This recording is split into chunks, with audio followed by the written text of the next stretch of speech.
Hello बच्चों। तो जो है अभी तक हम सॉल्यूशन चैप्टर के अंदर चैप्टर को फिनिश कर चुके हैं, यानी थ्योरी वाला जो पोर्शन था वो खत्म हो गया है। अब जैसा कि आपको पीछे स्क्रीन पे दिख ही रहा होगा क्वेश्चंस, यानी आज हमारा है डे 3। और डे 3 में हम क्या कर रहे हैं, क्वेश्चंस कर रहे हैं सॉल्यूशन पे। सबसे पहले हम आज एमसीक्यू क्वेश्चन बेसिकली डिस्कस करेंगे। एमसीक्यू के बाद जो डे 4 होगा उसमें हम डिस्कस करेंगे सब्जेक्टिव क्वेश्चन।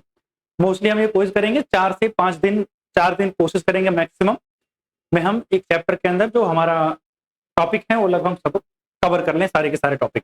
क्लियर? तो स्टार्ट करते हैं क्वेश्चन से। तो अगर हम बात करें तो सबसे पहला क्वेश्चन क्या कह रहा है, कह रहा था molarity of 98% H2SO4 by weight is. अगर मुझे डेंसिटी कितनी दे रखी है, 1.8 ग्राम पर एमएल दे रखी है। अब देखो ध्यान से, जैसा कि मैंने आपको पहले ही बताया है कि 98% बाय वेट आपको दे रखा है H2SO4। इसका मतलब है कि H2SO4 क्या है, सॉल्यूट है। तो भैया सॉल्यूट का वेट यानी WB जो है वो हमारा कितना हो जाएगा, 98 ग्राम। और जो WA है वो हो जाएगा 2 ग्राम। और जो WS हो जाएगा वो हो जाएगा 100 ग्राम। ठीक। अगर मैं बात करूं डेंसिटी की, डेंसिटी है मुझे 1.8। और अगर मैं यहां से वॉल्यूम ऑफ सॉल्यूशन निकालूंगा तो कितना आ जाएगा sir, weight of solution upon में डेंसिटी आ जाएगा। तो वेट ऑफ सॉल्यूशन कितना है, 100 ग्राम। तो भैया डेंसिटी मुझे कितनी दे रखी है, 1.8। ये मुझे डेंसिटी मिल गई। अब आप बताओ H2SO4 है, H2SO4 का मोलर मास अगर मैं निकालने जाऊंगा तो आता है 98 ग्राम पर मोल। देखो कुछ मोलर मास आपको डायरेक्टली याद होने चाहिए, जो नहीं याद है आप उनको कैलकुलेट कर सकते हैं। 2 होगा किसका, हाइड्रोजन का, प्लस सल्फर मेरे पास 1 है तो 32 हो जाएगा। एंड ऑक्सीजन मेरे पास कितने हैं, 4 हैं, एक का होता है 16 तो 64, यानी टोटल कैलकुलेट करूंगा तो 98 आ जाएगा। क्लियर? तो मोलर मास मुझे मिल गया। अब मुझे पता है कि सर मोलरिटी का फॉर्मूला होता है M is equal to WB into में 1000 अपॉन में MB इंटू में VS, और ये ml में। अगर मैं जाऊं तो WB मेरे पास कितना है, 98 है। ये मेरे पास कितना है, 1000। MB मेरे पास कितना है, ऑब्वियसली 98 ही होता है मोलर मास। और ये कितना है वॉल्यूम, सर 100 अपॉन में 1.8। अगर मैं यहां से कट करूंगा तो 98 से 98 कैंसिल आउट हो जाएगा। तो 2 जीरो से 2 जीरो गया और ये ऊपर जाएगा तो मल्टीप्लाई होकर कितना आ जाएगा, 18 मोलर, यानी 18 मोलर मेरे पास आ जाएगा आंसर। तो भैया 18 मोलर कहाँ है, 18 मोलर ऑप्शन नंबर बी के अंदर है, यानी option number B is correct. वैसे अगर आप चाहते तो आप ऐसे भी निकाल सकते थे, M is equal to weight by weight percentage जो आपको दे रखा है इंटू में डेंसिटी इंटू में 10 and divided by molar mass. ये फॉर्मूला अगर याद रखोगे तो इससे भी आपका काम हो जाएगा। जैसे अगर मैं बात करूं वेट बाई वेट परसेंटेज की, वेट बाई वेट परसेंटेज मुझे कितना दे रखा था, 98 दे रखा था, डेंसिटी थी 1.8 और इंटू में 10 और मोलर मास कितना था 98। तो 98 से 98 कैंसिल, यानी सीधा आंसर कितना आ गया, 18 मोलर। आपकी चॉइस है, आप जैसे करना चाहो कर सकते हो, ये भी तरीका होता है। बट हाँ, इंपॉर्टेंट बात ध्यान रखना कि ये जो तरीका मैंने दूसरा वाला बताया है ये एमसीक्यू में आप अप्लाई कर सकते हो, हर जगह आपको अप्लाई नहीं करना। यानी सब्जेक्टिव क्वेश्चन है तो वहाँ अप्लाई करोगे तो मार्क्स डिडक्ट हो जाएंगे, यानी मार्क्स कट सकते हैं, इसलिए आप वहाँ अप्लाई नहीं करोगे। क्लियर? अगर यहाँ तक बात समझ में आ गई है तो अगले क्वेश्चन पे चलते हैं। Which of the following does not show positive deviation from Raoult's law, यानी कौन सा इसमें से पॉजिटिव डेविएशन नहीं शो करता, कहां से, फ्रॉम राउट्स लॉ। तो अगर हम बात करें तो देखो ये तो लर्निंग बेस्ड क्वेश्चन है, आपको अगर याद है तो आप सीधा सीधा आंसर बता सकते हो। अगर मैं बात करूं तो इसमें बेंजीन और इथेनॉल जो है ये आपका क्या शो करते हैं, पॉजिटिव डेविएशन। अगर मैं बेंजीन और एसीटोन की बात करूं तो ये भी कैसा शो करते हैं, पॉजिटिव डेविएशन। और CCl4 वाले भी कैसे शो करते हैं, पॉजिटिव डेविएशन। तो मेरे पास बस एक ही केस बचता है जो नेगेटिव डेविएशन शो करता है, और वो क्या है, क्लोरोफॉर्म और बेंजीन। आपसे पूछ रहा था नॉट पॉजिटिव डेविएशन, मतलब पॉजिटिव डेविएशन अगर नहीं चाहिए तो कौन सा डेविएशन चाहिए, नेगेटिव। तो इस हिसाब से हमारा करेक्ट आंसर क्या हो जाएगा, सीधा correct answer is option number जो है ए। ये भी गलत आंसर है, ये भी गलत आंसर है और ये भी गलत आंसर है। चलो ना, क्योंकि डेविएशन कैसा है उनका, पॉजिटिव। हमें तो क्या चाहिए था, नेगेटिव डेविएशन चाहिए। अगला question, which of the solution will have least vapour pressure? कैसा वेपर प्रेशर होना चाहिए? लीस्ट। अब सुना ध्यान से, आपको पता है किसी भी सॉल्यूशन के अंदर जब आप सॉल्यूट ऐड करते हो तो उसका वेपर प्रेशर क्या आता है? कम होता है। वेपर प्रेशर क्या होता है? डिक्रीज करता है। इसका मतलब जितना ज्यादा मैं सॉल्यूट ऐड करूंगा वेपर प्रेशर क्या होगा? उतना कम होगा।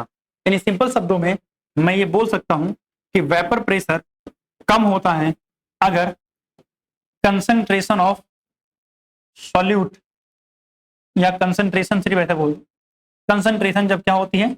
बढ़ती है। सही बात। मुझे क्या ढूंढना था? Least vapour pressure. कहां होगा? जहां कंसंट्रेशन मैक्सिमम होगी। 1 मोलर ग्लूकोज है, 2 मोलर ग्लूकोज है, 3 मोलर ग्लूकोज है, 4 मोलर ग्लूकोज। आंसर क्या है? 4 मोलर ग्लूकोज। क्यों? क्योंकि जब मैं सॉल्यूट ऐड करता हूं तो सॉल्यूट के ऐड करने पर वेपर प्रेशर कम होता है। यही तो था RLVP, vapour pressure decreases on addition of non volatile solute. तो भैया ऐड करने पर डिक्रीज कर रहा है, इसका मतलब जितना सॉल्यूट उतना कम वेपर। तो भैया कंसंट्रेशन सॉल्यूट की ज्यादा तो वेपर प्रेशर क्या हो जाएगा? कम हो जाएगा। अगला क्वेश्चन, कह which condition is not satisfied by an ideal solution? Correct, ideal solution इनमें से कौन सी कंडीशन को सेटिस्फाई नहीं करता है? तो देखो बड़ा सिंपल सी बात है, देखना ध्यान से। पहला कह रहा है आइडियल सॉल्यूशन है तो delta H is equal to delta H of mixing क्या होगा? 0 होगा। ये तो सेटिस्फाई करता है आइडियल सॉल्यूशन। भाई डेल्टा एच ऑफ मिक्सिंग क्या होता है? 0। सही बात है। डेल्टा वी ऑफ मिक्सिंग भी क्या होगा? 0 होगा, यानी इसको भी सेटिस्फाई करता है। ओबे द राउट्स लॉ, या राउट्स लॉ को ओबे भी करता है। मतलब अगर कोई सॉल्यूशन आइडियल है तो राउट्स लॉ को फॉलो करेगा। डेल्टा एच ऑफ मिक्सिंग क्या होगा? 0 होगा। डेल्टा वी ऑफ मिक्सिंग क्या होगा? 0 होगा। अच्छा, इसी को हम कई बार डेल्टा पी ऑफ मिक्सिंग भी बोलते हैं। तो अगर कोई राउट्स लॉ ओबे करेगा इसका मतलब उसका डेल्टा पी ऑफ मिक्सिंग भी क्या होगा? 0 होगा। यानी प्रेशर कैलकुलेटेड वैल्यू में और एक्सपेरिमेंटल वैल्यू में कोई चेंज नहीं आएगा। और अगर हम बात करें डेल्टा ऑफ मिक्सिंग 0 होता है तो ये नहीं होता है, और आपसे कह रहा है not satisfied by ideal solution, तो ये वाला करेक्ट आंसर होता है। क्योंकि डेल्टा एस क्या होता है? एंट्रोपी। जब भी दो चीजों को मिक्स करोगे तो एंट्रोपी क्या होती है? बढ़ती है। सिंपल शब्दों में ऑन मिक्सिंग एंट्रोपी क्या होगी? इंक्रीज करती है। अगर एंट्रोपी इंक्रीज करती है तो डेल्टा एस ऑफ मिक्सिंग 0 नहीं हो सकता। सही बात है। तो ये गलत है। आइडियल सॉल्यूशन का डेल्टा एस ऑफ मिक्सिंग 0 नहीं होता है। आगे चलते हैं, अगला क्वेश्चन कह रहा है एजियोट्रॉप्स आर, एजियोट्रॉप्स के बारे में पूछ रहा है। कह रहा है मिक्सचर ऑफ टू सॉलिड। क्या कह रहा है? Mixture of two solid. ठीक है, कोई नहीं, अभी देख लेते हैं बाकी स्टेटमेंट भी। कह रहा those will boil at the different temperature. कह रहा दोनों बॉइल करेंगे कहां पर? अलग अलग टेम्परेचर पर। यानी अगर हम बात करें तो कह रहा है कि भैया दोनों का बॉइलिंग पॉइंट अलग अलग होगा, तो ये तो गलत बात है। लेकिन और भी देख लेते हैं, कोई दिक्कत नहीं है भी। Those which can be fractionally distilled. कह रहा जिसको हम फ्रैक्शनली डिस्टिल्ड कर सकते हैं, यानी जिसका फ्रैक्शनल डिस्टिलेशन क्या है? पॉसिबल है।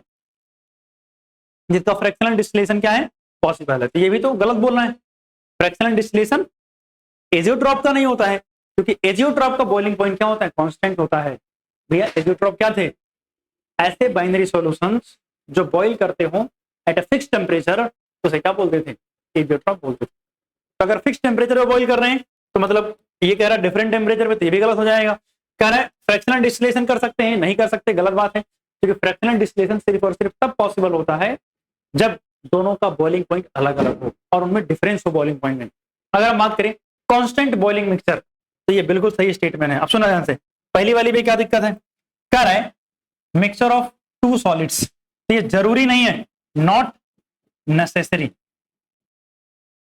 दो लिक्विड के भी मिक्सचर हो सकते हैं। अगर आपको याद है तो आपने पढ़ा था एग्जाम्पल में, इथेनॉल प्लस वाटर का अगर आप 95%, 95.6% सॉल्यूशन ले लो तो एजियोट्रॉप बनता है। इथेनॉल और वाटर दोनों लिक्विड है, तो कंपलसरी है कि सॉलिड हो? नहीं, ये कंपलसरी नहीं है। इसलिए ये वाली स्टेटमेंट भी क्या है? गलत है। ये वाली स्टेटमेंट भी गलत है और ये वाली स्टेटमेंट भी क्या है? गलत है। तो एजियोट्रॉप ऐसे होते हैं जो कांस्टेंट बॉइलिंग मिक्सचर, मतलब जिसका बॉइलिंग पॉइंट कांस्टेंट होता है। क्लियर? आगे चलते हैं, अगला क्वेश्चन कह रहा है which is the temperature dependent term, जो टेम्परेचर पे डिपेंड करती है। अगर हम बात करें टेम्परेचर डिपेंडेंस टर्म की, तो ऐसी टर्म्स जिनको टेम्परेचर से फर्क पड़ेगा वो टेम्परेचर डिपेंडेंट टर्म होती है। किनको फर्क पड़ेगा भैया? भैया देखो सिंपल सी बात है, जिनके पास वॉल्यूम होगा, टेम्परेचर बढ़ाओगे या घटाओगे तो वॉल्यूम में चेंज होता है, और वॉल्यूम अगर बदलेगा तो ऑब्वियसली वो टर्म बदल जाएगी। तो हमें कुछ नहीं करना है, इन सारे टर्म में ढूंढना है कि कौन से टर्म के अंदर वॉल्यूम नहीं है। तो भैया देखो यहाँ वॉल्यूम है, यहाँ वॉल्यूम है, और मोलरिटी में क्या होता है? Number of moles divided by volume, यानी यहाँ भी वॉल्यूम आता है। तो एक ही टर्म है और क्या है? वेट बाय वेट, जिसको किससे नहीं फर्क पड़ेगा? टेम्परेचर से फर्क नहीं पड़ेगा। ठीक, यहां तक समस्या खत्म। तो आगे चलते हैं। Solute when dissolve in water, यानी जब हम सॉल्यूट को पानी में डिजॉल्व करते हैं तो क्या होता है? क्या होता है भाई साहब? Decreases the vapour pressure of the water. बिल्कुल सही बात है, सॉल्यूट पानी में ऐड करने पर या सॉल्वेंट में ऐड करने पर उसका वेपर प्रेशर कम होता है, ये बात सही है। कह रहा है increases the boiling point of water, क्योंकि वेपर प्रेशर बढ़ रहा है तो बॉइलिंग पॉइंट क्या होगा? सॉरी, वेपर प्रेशर कम हो रहा है तो बॉइलिंग पॉइंट क्या होगा? बढ़ेगा ना। यही तो था elevation in boiling point, elevation in boiling point, यही तो पढ़ा था कि वे वेपर प्रेशर घटने की वजह से बॉइलिंग पॉइंट क्या रहा था? बढ़ रहा था। अब सुनना, decrease in the freezing point, ये तो क्या है? डिप्रेशन इन फ्रीजिंग पॉइंट है। तो ये भी तो सही है, मतलब अगर आप सॉल्यूट ऐड करते हो सॉल्वेंट के अंदर तो उसका वेपर प्रेशर कम होता है, बॉइलिंग पॉइंट बढ़ता है, फ्रीजिंग पॉइंट घटता है। ये तो तीनों कोलिगेटिव प्रॉपर्टीज हैं। और अगर हम बात करें तो लास्ट ऑप्शन कह रहा है ऑल ऑफ द अबव, यानी करेक्ट कौन है?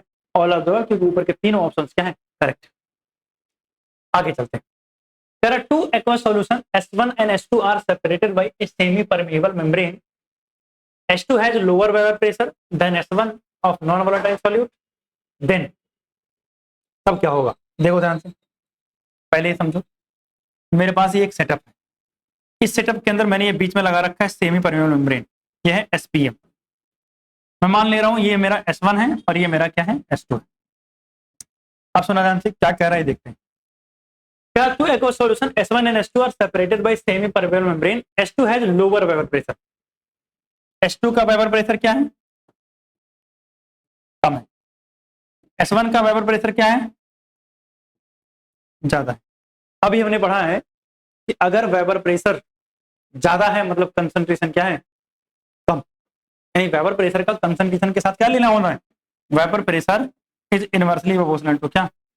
कंसंट्रेशन। क्योंकि वेपर प्रेशर कंसंट्रेशन बढ़ाने से कम होता है, तो भैया यहाँ वेपर प्रेशर ज्यादा है, तो वेपर प्रेशर अगर ज्यादा है तो कंसंट्रेशन क्या होनी चाहिए? कम। यहाँ वेपर प्रेशर क्या है? कम, तो कंसंट्रेशन क्या होनी चाहिए? ज्यादा। सही बात है। अब देखो ध्यान से, कह रहा सॉल्यूट कहां से कहां फ्लो, या मतलब कह रहा नॉर्मल, कह रहा मोर सॉल्वेंट विल फ्लो। अच्छा ठीक है, ये ऑस्मोसिस पर बेस्ड है। ऑस्मोसिस आपने क्या पढ़ा है कि सर लो कंसंट्रेशन से, यहां कंसंट्रेशन लो है,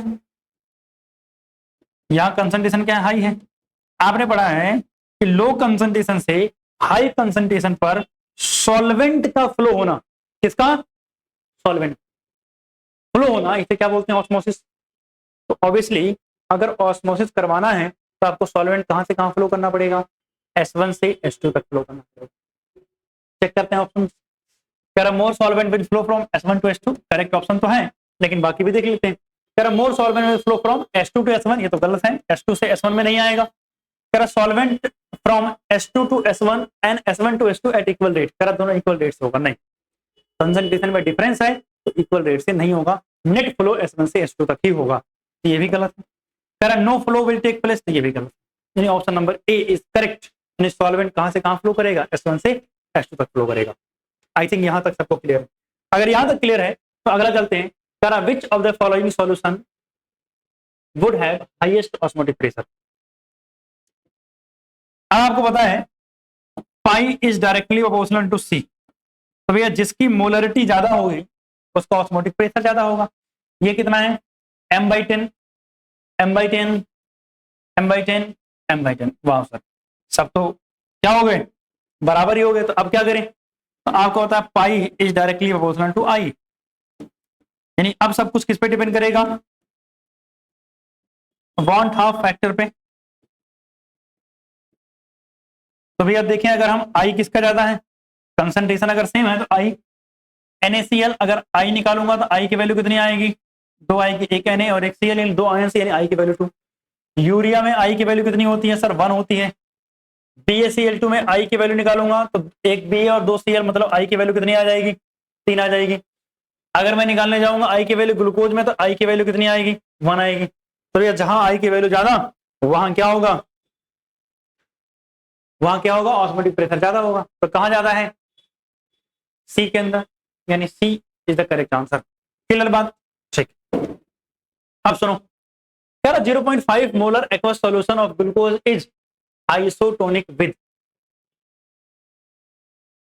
अब सुना ध्यान से, आइसोटोनिक का मतलब है अगर मान लिया इसका ऑस्मोटिक प्रेशर π1 है और किसी दूसरे का ऑस्मोटिक प्रेशर π2 आ रहा है, तो π1 इज इक्वल टू π2 होना चाहिए, तब ये सेम हो जाए।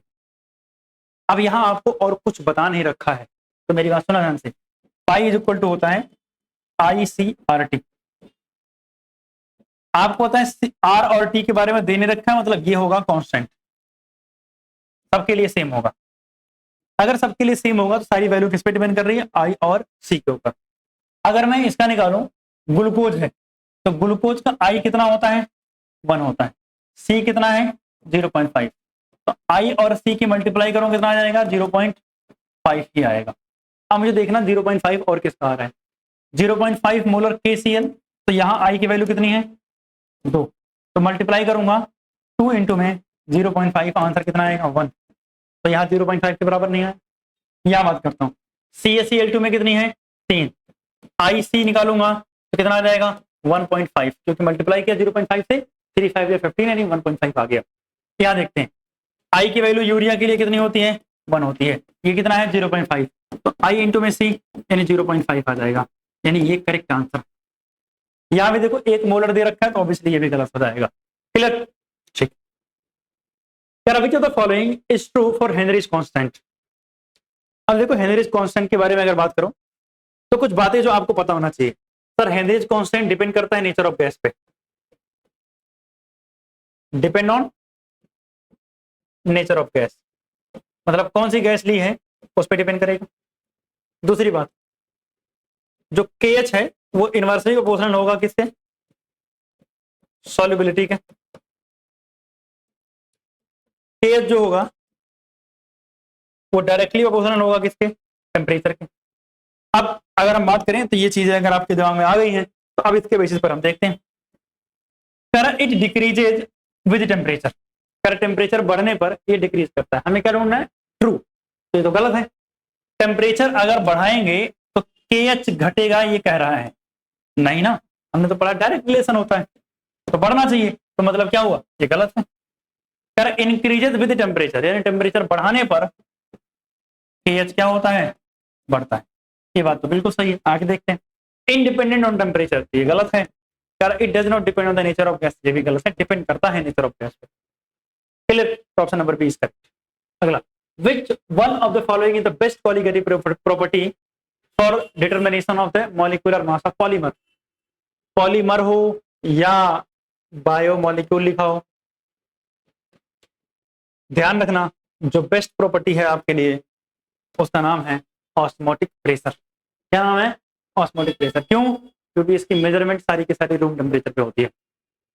अगर हम बॉइलिंग पॉइंट या डिप्रेशन फ्रीजिंग पॉइंट लगाएंगे तो वो बिलो या अबव द रूम टेम्परेचर होते हैं, और हाई टेम्परेचर पर बायोमोलिक्यूल्स एक्टिव नहीं होते हैं, डीनेचर हो जाते हैं, इनएक्टिव हो जाते हैं। इसी वजह से हम मेजरमेंट नहीं कर पाते वहां पे। क्लियर? आगे चलते हैं। आगे की बात अगर हम करें, इससे पीछे वाला हो गया, आगे क्या है? An azeotropic solution of two liquid has a boiling point lower than either of them. Boiling point क्या है? कम है। अगर बॉइलिंग पॉइंट कम है तो ऑब्वियसली ये क्या होगा? Minimum boiling azeotropes. Minimum boiling azeotropes. तो अगर मिनिमम बॉइलिंग एजियोट्रॉप है तो मुझे दिख रहा है राउट्स लॉ से रिलेटेड, तो भैया मिनिमम के अंदर क्या होता है? पॉजिटिव डेविएशन होता है। क्या होता है? Positive deviation. अब ढूंढो ध्यान से, कहां है भैया पॉजिटिव डेविएशन?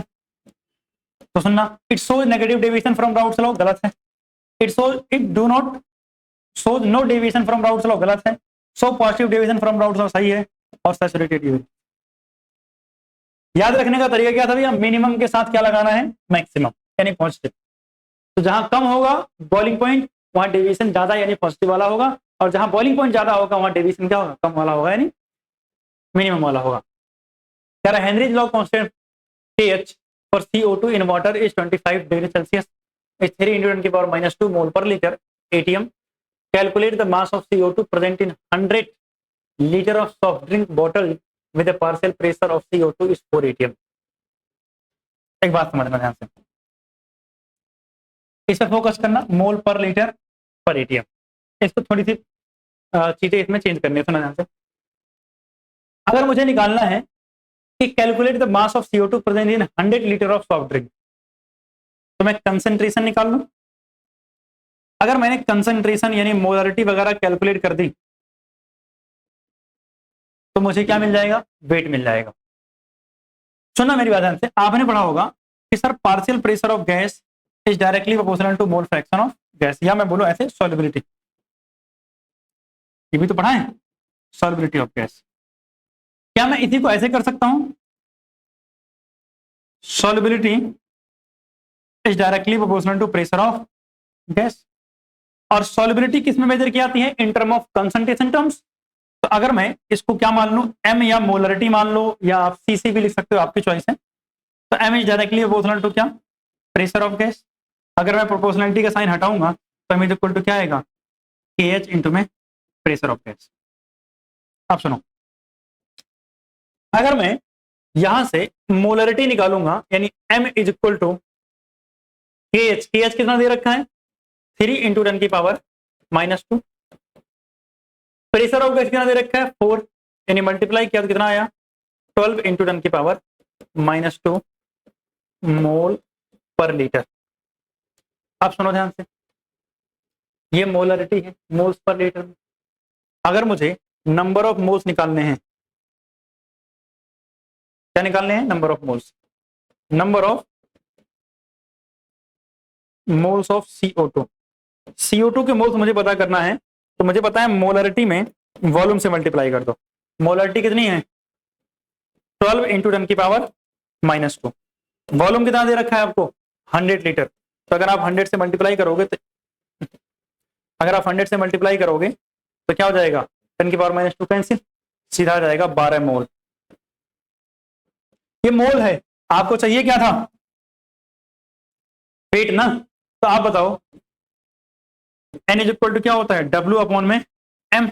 तो अगर मुझे W निकालना है तो मोल्स कितने, 12, इसमें मल्टीप्लाई कर दो M से, तो 12 इंटू में मोलर मास। कार्बन डाइऑक्साइड का मोलर मास कितना होता है, 44, मल्टीप्लाई करोगे 12 4 जा 48 और 528 ग्राम।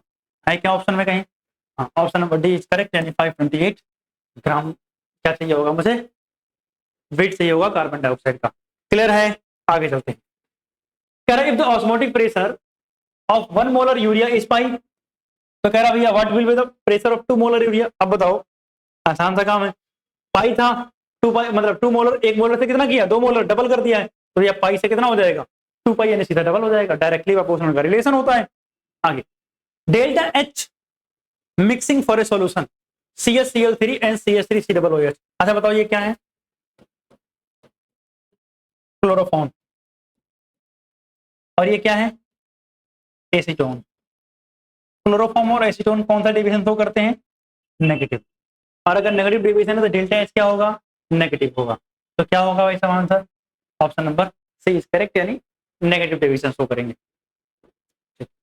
कह रहा था solution ABCD are respectively 0.1 molar glucose इतना इतना इतना, और कह रहा है which of the following page isotonic. अच्छा आ जाते हैं, मैं लिख रहा हूं पहले A B C और D।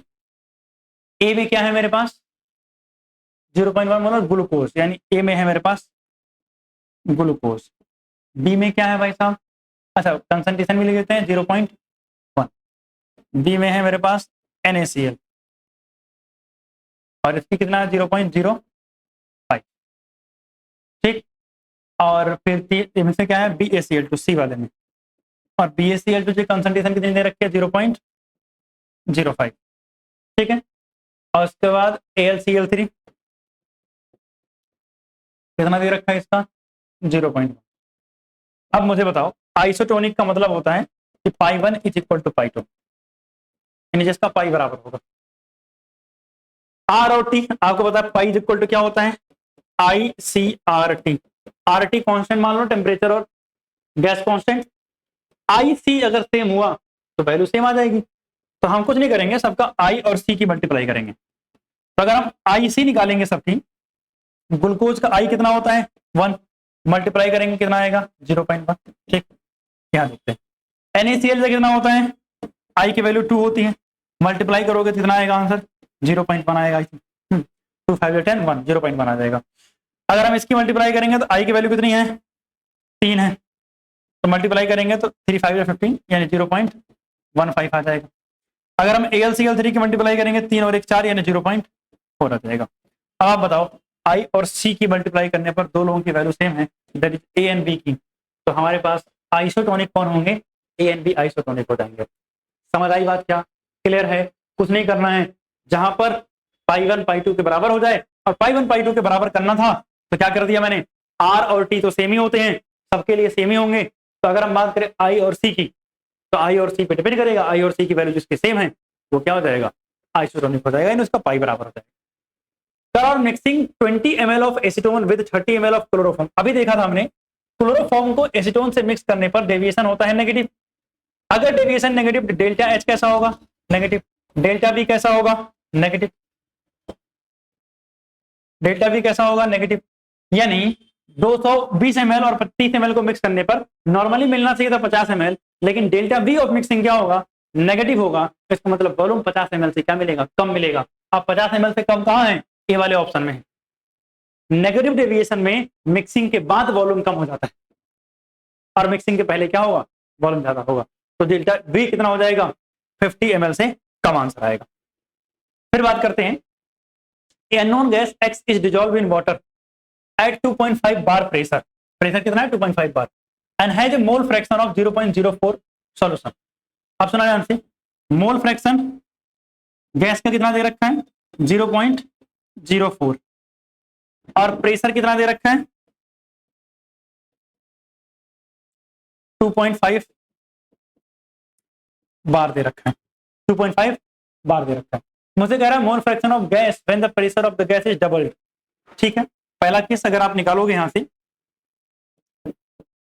Pressure of gas is equal to क्या होता है KH इंटू में mole fraction of gas, pressure of gas है 2.5, KH कांस्टेंट ही रहने दो, इंटू में मोल फ्रैक्शन ऑफ गैस कितना है 0.04। इसको मैं इक्वेशन नंबर 1 मान लूं। सेकंड केस में कह रहा है प्रेशर ऑफ गैस डबल कर दिया है, यानी प्रेशर ऑफ गैस डबल कर दिया मतलब 5 बार हो गया होगा भाई, 2.5 बार से कितना हो जाएगा 5 बार। मुझे नहीं पता कि मोल फ्रैक्शन ऑफ गैस कितना होगा, तो अगर मैं फॉर्मूला लिखूंगा तो इधर आ जाएगा sir 5 bar is equal to, यहां आ जाएगा KH इंटू में mole fraction of gas, equation number 2। अगर मैं 1 और 2 को डिवाइड कर दूं, क्या कर दूं 1 और 2 को डिवाइड कर दूं तो कितना हो जाएगा, मतलब 2 को मैंने डिवाइड कर दिया 5 अपॉन में 2.5 यानी 2 divided by 1 is equal to KH into में यहां कितना हो जाएगा mole fraction of gas upon में यहाँ KH इंटू में 0.04। तो KH से KH कैंसिल, यहां कट करोगे कितना आ जाएगा ऊपर 2 आ जाएगा। तो मोल फ्रैक्शन ऑफ गैस अगर आप निकालोगे तो ये उधर जाके मल्टीप्लाई होगा, यानी 2 इंटू में 0.04 इज इक्वल टू कितना हो जाएगा 0.08, यानी मोल फ्रैक्शन ऑफ गैस कौन सा हो जाएगा 0.08। चलो बात, तो यहीं तक MCQ आज मेरे पास 20 थे, यानी 20 MCQ मैंने करवा दिए हैं इस टॉपिक पर। इसके अलावा जैसा कि मैंने बताया था कि आपको 2 असाइनमेंट मिलेंगे, एक PYQs के और एक NCERT के सिलेक्टेड क्वेश्चंस के, वो दोनों असाइनमेंट आपको सॉल्व करने हैं, ठीक है ना। बाकी मिलते हैं अगली क्लास में, अगली क्लास में हम देखेंगे सब्जेक्टिव क्वेश्चन, ठीक है ना। आज के लिए बस यहीं तक, धन्यवाद।